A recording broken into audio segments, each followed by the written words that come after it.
하루의 말씀, 오늘은 창세기 24장 12절 말씀 가지고 함께 나누겠습니다. 먼저 성경 봉독합니다. 그가 이르되 우리 주인 아브라함의 하나님 여호와여 원하건대 오늘 나에게 순조롭게 만나게 하사 내 주인 아브라함에게 은혜를 베푸시옵소서. 아멘. 아브라함의 아들 이삭이 장성하여서 아내를 맞이할 시기가 되었습니다. 아브라함에게 아들 이삭은 우리가 잘 아는 것처럼 하나님의 축복의 이어짐이고 증거고 약속입니다. 그래서 아브라함은 이삭의 아내를 가나안에서 찾지 않고 자신의 고향에서 찾고자 합니다.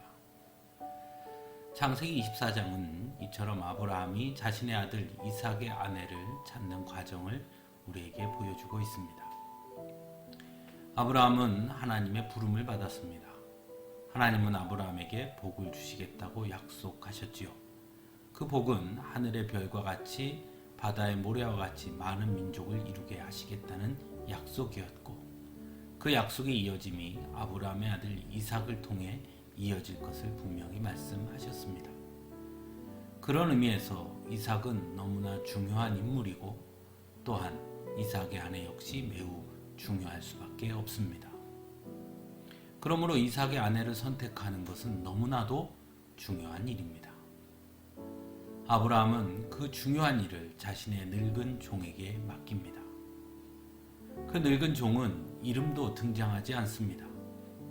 하지만 우리가 잘 아는 것처럼 그 늙은 종은 자신에게 맡겨진 일을 충실하게 해냅니다. 그는 리브가를 이삭의 아내감으로 선택하게 됩니다.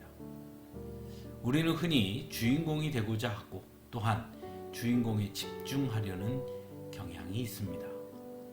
창세기에도 그때그때 사건마다 주인공이 등장하는 것을 보게 됩니다. 아담과 하와 역시 주인공이었고, 아벨과 가인의 사건에서 가인은 주인공이었습니다. 하나님의 홍수 심판에서는 노아가 주인공이었고, 창세기 12장부터는 누가 뭐라 해도 아브라함이 주인공입니다. 그리고 그 주인공은 이제 그의 아들 이삭이 될 것이 너무나 분명해 보입니다. 그래서 모두 이삭에게 집중할 수밖에 없습니다. 하지만 창세기 24장의 주인공은 이름도 없는 아브라함의 늙은 종입니다. 그리고 그는 하나님의 축복의 이어짐에 있어 너무나 중요한 역할을 감당합니다. 아브라함의 축복이 이삭에게 그리고 이삭의 아들인 야곱에게 이어짐에 있어 아주 중요한 사람이 이삭의 아내 리브가인데, 그 리브가를 이삭의 아내로 선택한 사람이 바로 아브라함의 늙은 종, 이름 없는 그였다는 것입니다.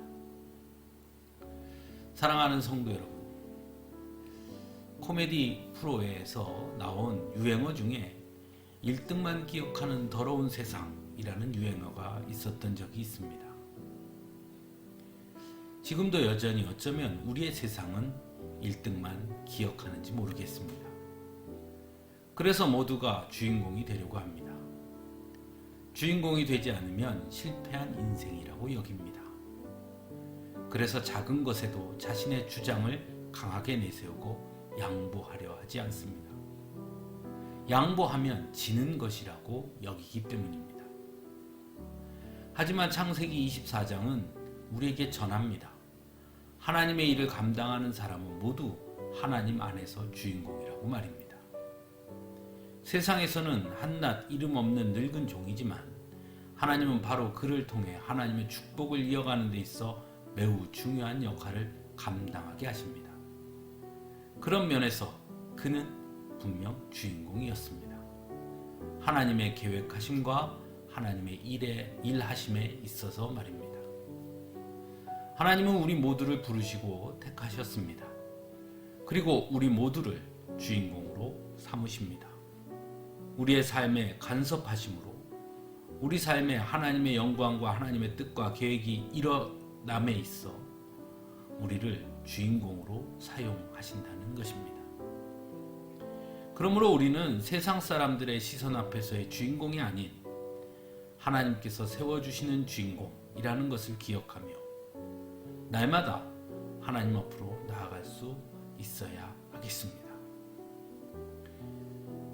언제나 하나님은 나를 바라보시고 나를 통해 우리가 생각하는 것보다 훨씬 더 큰 일을 감당케 하시는 분이라는 것을 기억하고 날마다 주님 앞으로 더 바짝 다가서는 우리 모두가 되기를 간절히 바랍니다.